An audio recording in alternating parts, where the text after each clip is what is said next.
સમગ્ર ભારતમાં કુલ 54 ગુનાઓ કરી 800 કરોડથી વધુનું કૌભાંડ આચરનાર અને છેલ્લા 11 વર્ષથી બિહાર તથા મહારાષ્ટ્ર રાજ્યોમાં વોન્ટેડ જાહેર થયેલા બે મુખ્ય આરોપીઓને સુરત શહેર ક્રાઇમ બ્રાન્ચે ઝડપી લેતા મોટી સફળતા મેળવી છે। બીજા રાજ્યમાં ગુનાઓ આચરી પોતાની ધરપકડ ટાળવા સુરત શહેરમાં આવી વસતા આરોપીઓને પકડી પાડવાના હેતુસર સુરત ક્રાઇમ બ્રાન્ચની ટીમ સતત વર્કઆઉટમાં હતી। આ દરમિયાન મળેલ ચોક્કસ બાતમીના આધારે સુરત શહેરપાલ આરટીઓ સામે કાર્યવાહી કરી સમગ્ર દેશમાં કુલ 54 ગુનામાં સંડોવાયેલા મુખ્ય આરોપી ગોપાલ મોહનસિંહ શેખાવત અને મોહમ્મદ સલીમ ખાન મોહમ્મદ ઝિયાઉદ્દીનને ઝડપી પાડવામાં આવ્યા। પકડાયેલા આરોપીઓની પૂછપરછ દરમિયાન જાણવા મળ્યું કે તેઓ બિહાર તથા મહારાષ્ટ્ર રાજ્યમાં નોંધાયેલ ગુનામાં વોન્ટેડ છે તેમજ અન્ય કેટલાક રાજ્યોમાં પણ તેઓએ ગુનાઓ આચર્યા હોવાની શંકા વચ્ચે હાલ વધુ તપાસ ચાલુ છે।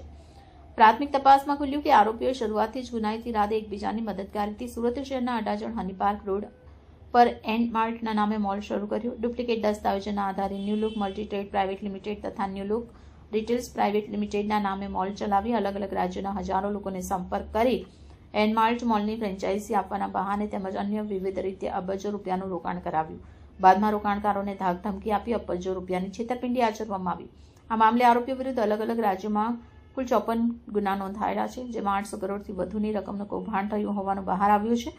બિહાર રાજ્યના બેગુસરાય જિલ્લા નગર પોલીસ સ્ટેશનમાં નોંધાયેલ ગુનામાં આરોપીઓ ફરાર હોવાને કારણે તેમની ધરપકડ ટાળવા નાસ્તા ફરતા હતા। આથી નામદાર કોલ્ચ દ્વારા સીઆરપીસી કલમ 70 હેઠળ વોરંટ જારી કરવામાં આવ્યા।